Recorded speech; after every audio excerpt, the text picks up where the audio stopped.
Dans l'actualité de ce mercredi 17 juillet, l'ouverture aujourd'hui du 43e sommet ordinaire de la CEDEAO, présidé par le chef de l'État ivoirien.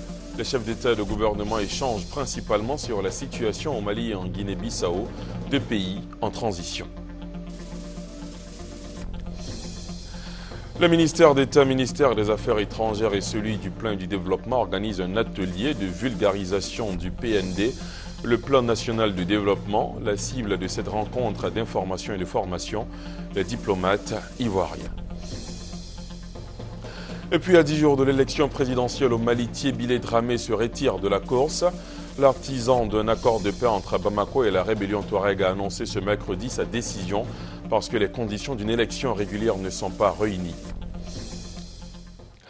Voilà pour le sommaire, il est 20h à Abidjan et partout en Côte d'Ivoire. Bonsoir à tous et bienvenue si vous nous rejoignez sur RTI 1. Le 43e sommet ordinaire de la Communauté des États d'Afrique de l'Ouest CEDEAO s'est ouvert aujourd'hui dans la capitale nigériane pour 48 heures de travaux. Il réunit les dirigeants ouest-africains qui échangent principalement sur la situation au Mali et en Guinée-Bissau, deux pays en transition. La rencontre est présidée évidemment par le président en exercice de la CEDEAO, le président Alassane Ouattara. Le chef de l'État ivoirien, en marge de la rencontre, a accordé dans la journée une série d'audiences. Il a échangé notamment avec son homologue ghanéen, John Dramani Mahama, et Désiré Kadré Ouedraogo. Jérôme Kofi Aboula. C'est M. Désiré Kadré Ouedraogo qui, le premier, a été reçu par le président de la République, Alassane Ouattara. En tant que président de la commission de la CEDEAO, Désiré Kadré Ouedraogo a pris langue avec le président en exercice de cette institution, le président Alassane Ouattara, en vue d'une concertation avant les travaux de la 43e session ordinaire des chefs d'État et de gouvernement de la communauté économique des États de l'Afrique de l'Ouest. Le président assure la présidence de notre organisation. Il était normal, donc, à la veille du sommet, que je vienne d'abord lui souhaiter la bienvenue à Abuja et également lui rendre compte de l'état de préparation du sommet. Ça a été également l'occasion de bénéficier de ses conseils et de sa vision sur l'ensemble des dossiers que nous aurons à traiter.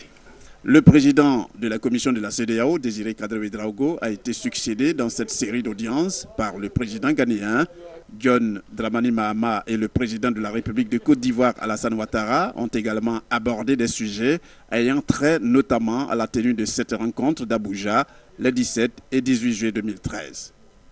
Vous aurez les images de l'ouverture de ce sommet sur place au Nigeria, mais avant, toujours dans ce pays, le président Ouattara a eu un tête-à-tête avec son homologue du Niger, Mahamadou Issoufou. Les deux chefs d'État ont abordé les grandes questions du sommet de haut niveau, mais aussi les relations bilatérales entre Abidjan et Niamey. Jérôme Kofi Aboula. Un entretien d'environ 1 heure d'horloge. Le président de la République de Côte d'Ivoire, Alassane Ouattara, venu rencontrer son homologue du Niger, a échangé avec lui sur plusieurs points, à savoir le sommet d'Abuja, les problèmes de la sous-région ainsi que les rapports entre les deux pays. Nous avons passé en revue lors du jour du sommet. Nous avons parlé également de nos relations bilatérales, les questions de sécurité dans la sous-région. Donc c'était un excellent entretien. Vous savez, le président Issoufou, quelqu'un que j'admire beaucoup, qui a une grande expérience politique également. Nous avons échangé sur les questions politiques au plan continental et mondial. Pour le président de la République de Côte d'Ivoire, Alassane Ouattara, cet échange qui s'est déroulé tard dans la nuit a été très utile, surtout pour ce sommet de la CEDEAO prévu pour démarrer dans l'après-midi ce mercredi 17 juillet 2013 dans la capitale nigériane. Et ce sommet de la CEDEAO réunit les dirigeants ouest-africains qui échangent principalement sur la situation au Mali et en Guinée-Bissau, deux pays en transition. Je vous propose les images de l'ouverture de cette cérémonie avec notre reporter sur place, Jérôme Kofi Aboula.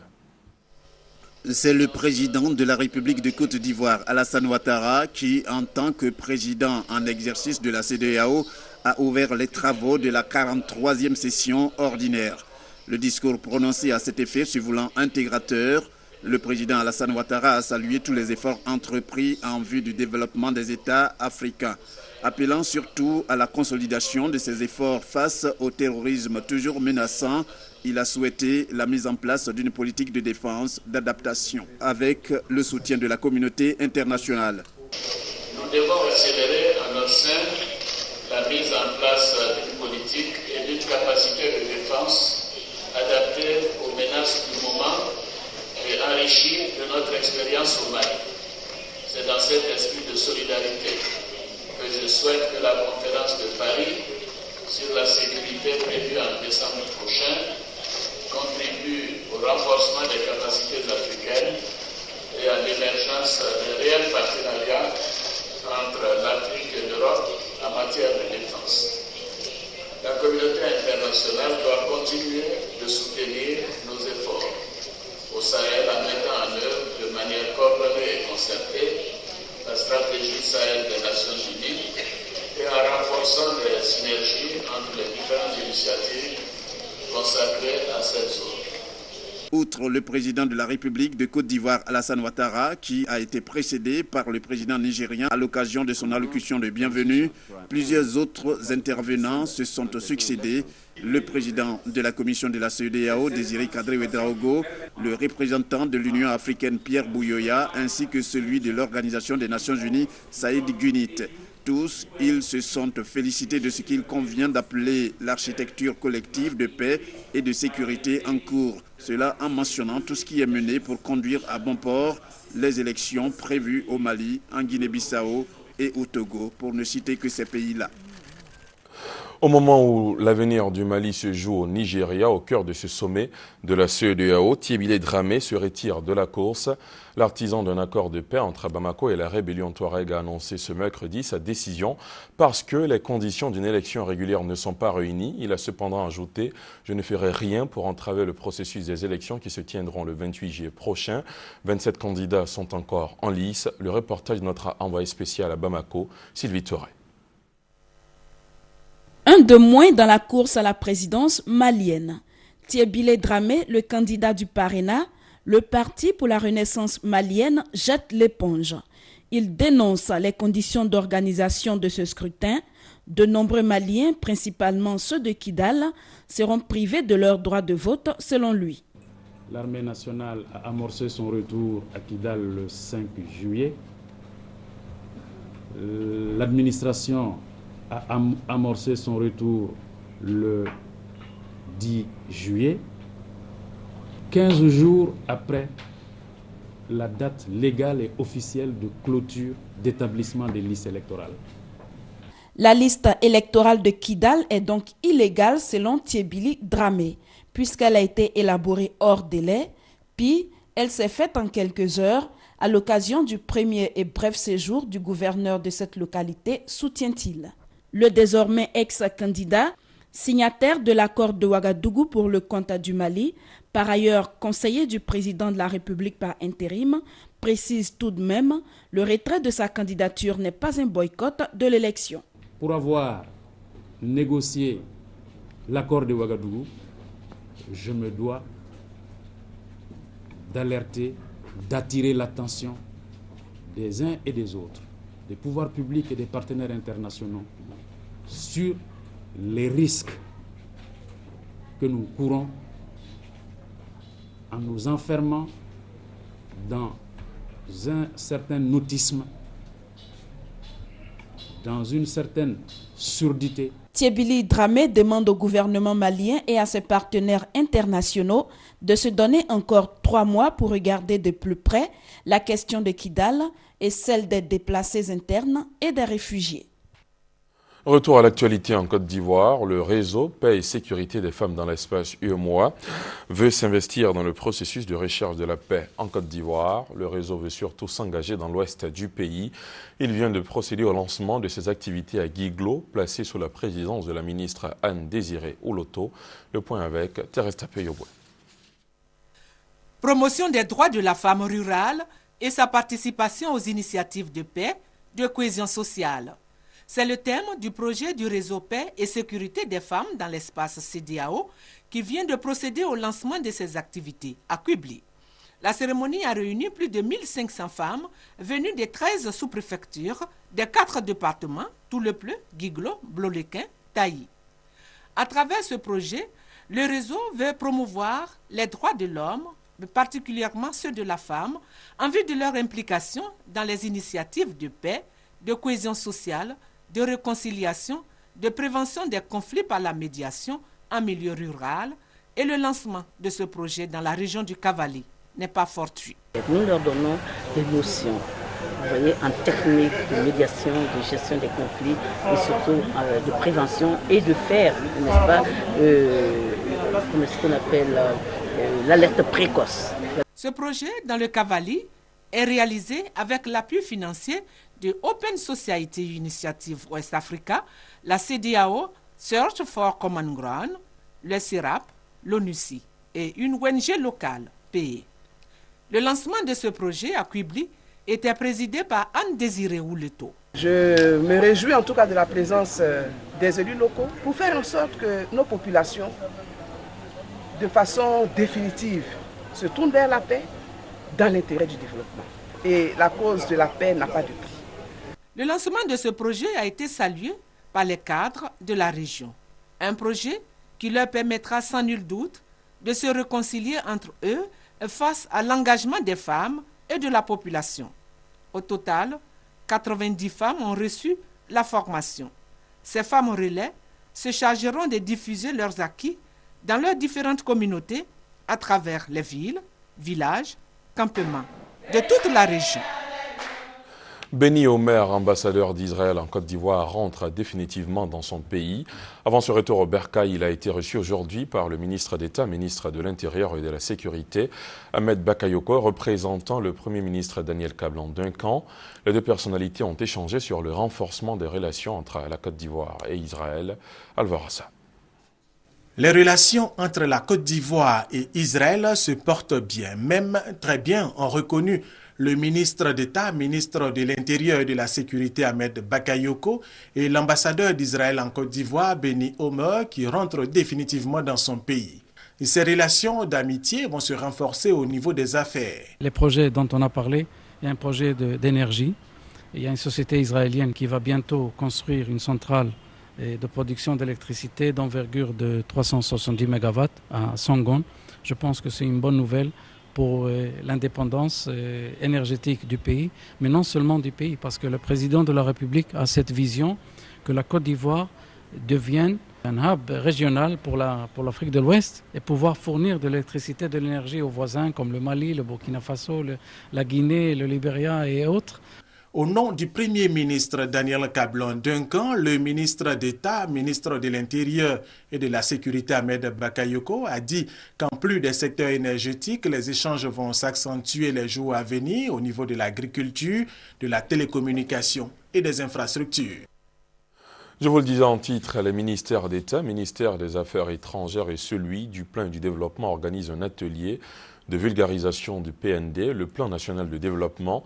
La cible de cette rencontre d'information et de formation, les diplomates ivoiriens, il devrait leur permettre de mieux s'imprégner du document sur le Plan national de développement 2012-2015 afin d'en faire un instrument principal de l'action diplomatique. Honorine Nigori.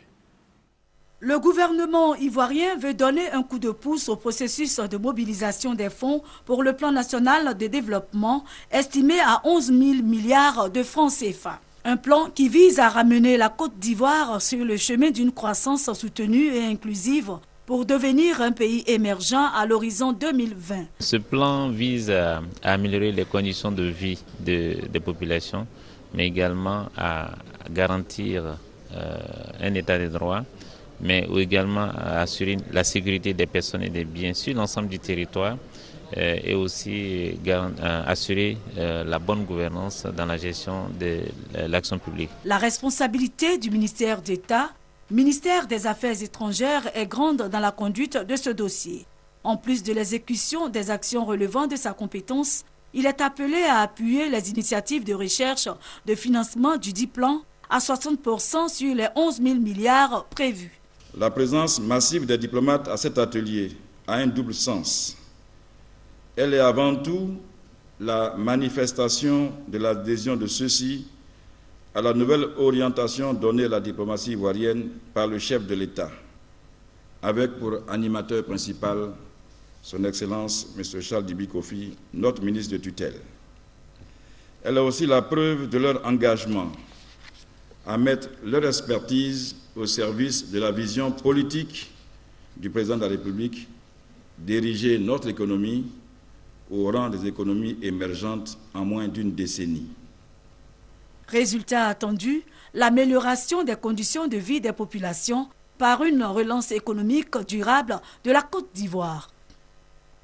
Autre sujet, avant-hier, la proclamation des résultats des examens du baccalauréat a bouclé la série des examens à grand tirage du ministère de l'Éducation nationale et de l'enseignement technique. L'on enregistre 33,58% d'admis, une légère hausse par rapport au pourcentage des éditions précédentes. C'est aussi le cas pour les autres examens. Dans une étude comparée avec des chiffres à l'appui, Francis Boifo revient sur les résultats des examens du CEPE, BEPC et BAC ces 3 dernières années. Regardez. Cette année encore, le taux de réussite au bac reste relativement faible. 33,58%, toutes les 16 séries confondues. Le taux de réussite au BPC est de 40,17% en 2013, quand l'on notait 17,03% en 2012 et 16,88% en 2011. La satisfaction vient des tout petits. 67,03% d'admis cette année au CEP, 55,07% en 2012 et 58,22% en 2011. Malgré la grisaille, l'on constate d'une manière générale une évolution d'une année à l'autre. Quand on compare le taux de réussite des 2 dernières années au bac, 33,58% contre 25,22%, l'on constate une hausse de 8,36%. Au niveau du BEPC, cette hausse du taux d'admis s'élève à 23% et 11,96% chez les élèves du primaire. C'est dire que des efforts ont été faits ces 3 dernières années, même si les résultats des examens à grand tirage n'ont pas atteint la norme exigée par l'Organisation de coopération et de développement économique OCDE, qui est d'au moins 75% d'admis à la fin des examens. Pour les responsables de la direction des examens et concours d'ECO, tous ces résultats qui s'améliorent sont l'expression de la quiétude, de la tranquillité et de l'apaisement du front social. Surtout, le dialogue franc instauré entre le gouvernement et les responsables syndicaux et la détermination du gouvernement à redonner à l'école ivoirienne ses lettres de noblesse. Il le fallait, eu égard des difficultés auxquelles était confrontée l'école ivoirienne. Première difficulté au lendemain de la crise post-électorale, le manque criant d'infrastructures d'accueil, là où les salles de classe et salles de travaux dirigés pouvaient recevoir des élèves, le matériel didactique faisait défaut. Ou quand il existait, il était en mauvais état. 2012, le gouvernement fait de la normalisation de l'école ivoirienne sa priorité comme en 2011. Des salles de classe sont réhabilitées et construites dans plusieurs régions de la Côte d'Ivoire. Elles sont ensuite équipées en matériel didactique. Des enseignants qualifiés sont recrutés et redéployés sur toute l'étendue du territoire national. C'est un nouveau départ pour l'école ivoirienne. En 2013, les cours se déroulent normalement jusqu'à ce que certains enseignants décident en mars et avril d'observer des grèves à l'appel de l'intersyndicale du secteur éducation-formation. Des points d'accord sont trouvés. Les cours reprennent avec pour dénouement l'organisation des examens à grand tirage.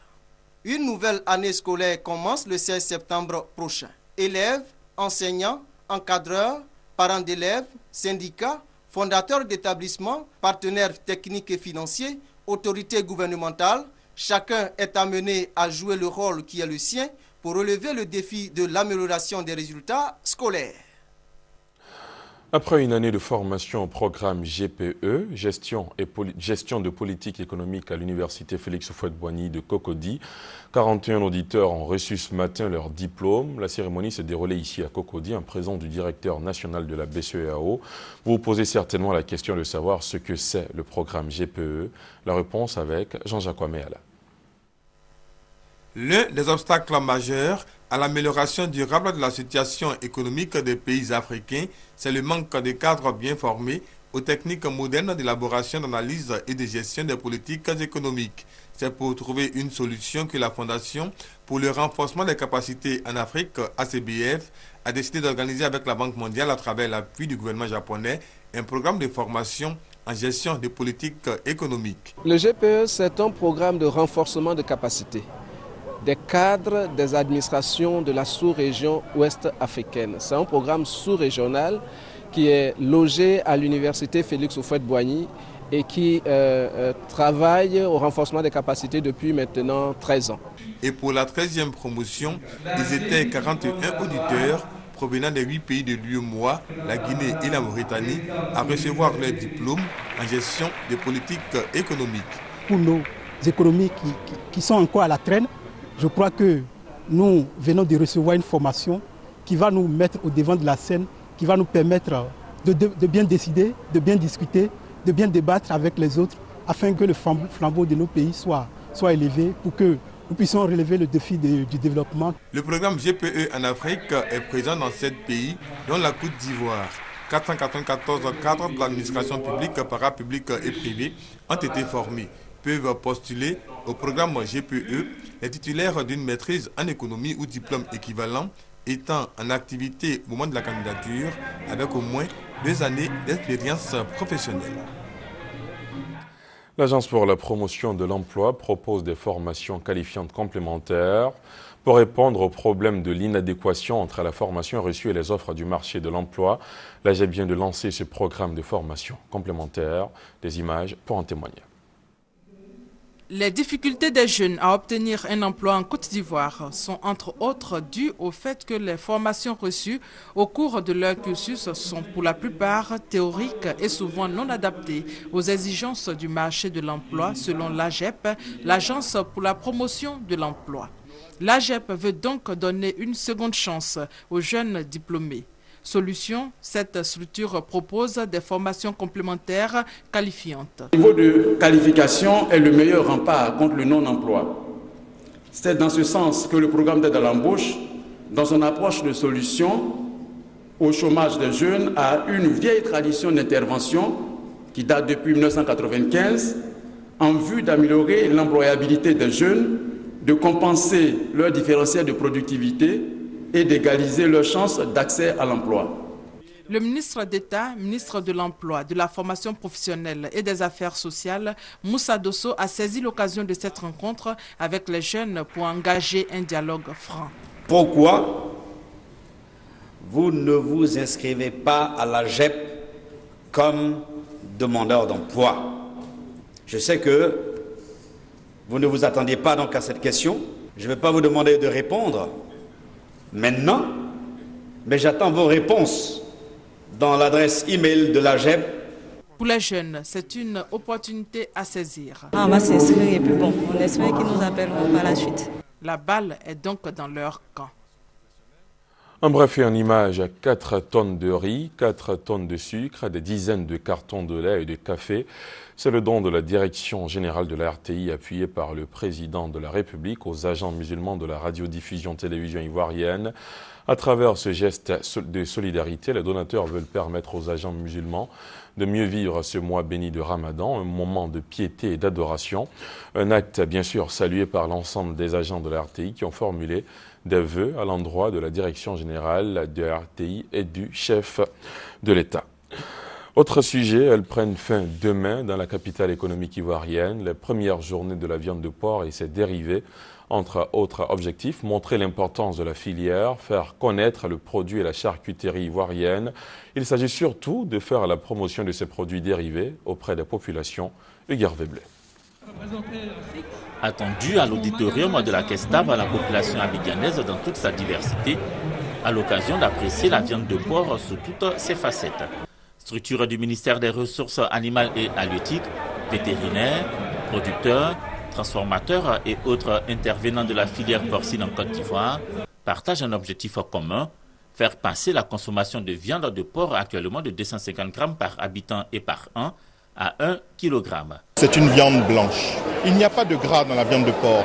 Le gras se loge dans la périphérie, donc il est très facile de l'enlever. C'est une viande qui est riche en potassium, en zinc elle a des qualités nutritives vraiment nécessaires pour la croissance d'un enfant. Ouverte en présence du ministre des Ressources animales et halieutiques, les premières journées de la viande de porc et ses dérivés donnent l'occasion de valoriser le secteur porcin en Côte d'Ivoire. Nous avons besoin aujourd'hui de relancer cette filière. Vous savez qu'à l'époque, il y avait des places qui ont été réservées à la vente de viande de porc.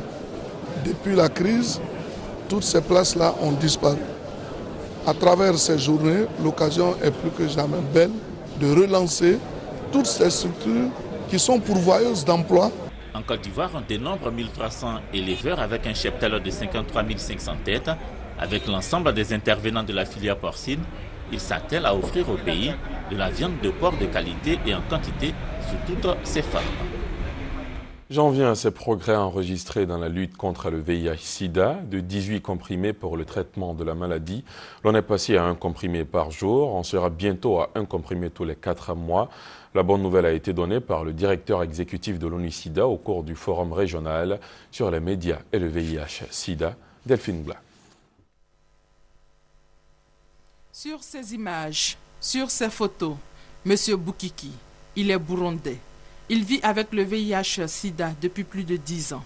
Apparemment, il respire la pleine forme. Désormais, il est demandé aux médias de véhiculer dans leurs articles des images positives des personnes vivant avec le VIH. Plus d'images de malades agonisants, plus d'images de malades mourants, amaigris et sans espoir. Le VIH doit être considéré comme une maladie chronique, au même titre que l'hypertension artérielle et le diabète. Les choses ont changé et les nouvelles sont bonnes en matière de progrès. En un an, c'est incroyable ce qui s'est passé dans la lutte contre le sida. Il y a seulement 1 an, personne n'aurait pensé qu'on aurait parlé d'une cure fonctionnelle. Vous connaissez le cas du bébé de Mississippi qu'on a mis sous traitement très tôt et à 18 mois, l'enfant n'avait aucune trace de sida. Si le traitement est bien suivi, l'infection à VIH-Sida peut être réduite considérablement. Pour la première fois, on a aussi la preuve que si on met les gens sous traitement très tôt, on peut réduire l'infection de 96%. On sait qu'aujourd'hui, avec la circoncision, on peut réduire chez les hommes l'infection au moins de 66%. On sait qu'il y a un vaccin qui n'est pas efficace à 100%, mais au moins à 33%. Autre bonne nouvelle, l'épidémie est sous contrôle. Bientôt, je ne sais pas, dans 3 mois, 4 mois, on aura des médicaments encore plus performants. Et pas plus de 3 ou 4 mois. Vous allez entendre parler sûrement d'une injection tous les 4 mois ou d'un seul comprimé tous les 4 mois. Et n'oubliez pas qu'on est passé de 18 comprimés par jour à 1 comprimé, mais ça sera 1 comprimé tous les 4 mois. Le combat contre le VIH-Sida est plus que jamais engagé. On peut même dire que l'on emprunte la dernière ligne droite. Bientôt en Afrique, on parlera de 0 nouvelle infection, 0 discrimination et 0 décès liés au VIH-Sida. Un mot sur les émissions vacances de la RTI. Avant la présélection de Bouaké prévue pour demain, à l'ancien stade de Bouaké, l'équipe de production de l'émission Wozo Vacances, avec à sa tête le directeur de RTI Bouaké par intérim, a rendu visite aujourd'hui aux enfants de la pédiatrie du CHU de Bouaké. L'équipe de Wozo a apporté un peu de sourire à ces enfants malades en leur offrant de nombreux cadeaux. C'est la fin de leur triste besogne. Des individus qui auraient commis un braquage sur les axes à Bouaké-Djebonois et Ferke-Sédougou-Kong viennent d'être arrêtés par le Centre de coordination et de décision opérationnelle CCDO. L'opération a eu lieu hier à Alvorassa. Ce sont au total 7 présumés bandits sur 16 recherchés qui ont été arrêtés par le Centre de coordination et des décisions opérationnelles CCDO. L'action a eu lieu à Bouaké. Disons, on a lancé un appât et ils ont mordu à l'appât. Donc c'est ce qui a fait qu'on a pu les récupérer depuis hier nuit. Et le chef de gang et sa bande. Il y en a d'autres encore, nous continuons la mission. On a laissé d'autres éléments encore sur Bouaké pour continuer la mission. Et c'est peut-être dans les 2 semaines encore, nous allons les dégommer tous. Ces présumés bandits sont Sanogo Ibrahim, ex-combattant selon lui, Mamou Diko, Dokori Zakaria, Bari Alassane, Bari Amadou, Bamba Alassane, Sidibé Amadou. Ce sont les noms qu'ils nous ont donnés eux-mêmes. Les 6 derniers cités, selon le CCDO, sont des peuls bouviers qui seraient devenus des braqueurs de grands chemins. Les 2 dernières attaques avec le gang ont eu lieu sur l'axe Congo-Ferkessé-Dougou au nord, Bouaké-Djebonois au centre de la Côte d'Ivoire. Le reste de la bande est recherché par le CCDO. En attendant, ceux qui viennent d'être arrêtés seront mis à la disposition du service des enquêtes de la police ivoirienne. Pour terminer ce journal, rappelons cette information, le 43e sommet ordinaire de la Communauté des États d'Afrique de l'Ouest, CEDEAO, s'est ouvert aujourd'hui dans la capitale nigériane pour 48 heures de travaux. Il réunit les dirigeants ouest-africains qui échangent principalement sur la situation au Mali et en Guinée-Bissau, 2 pays en transition. La rencontre est présidée évidemment par le président en exercice de la CEDEAO, le président Alassane Ouattara.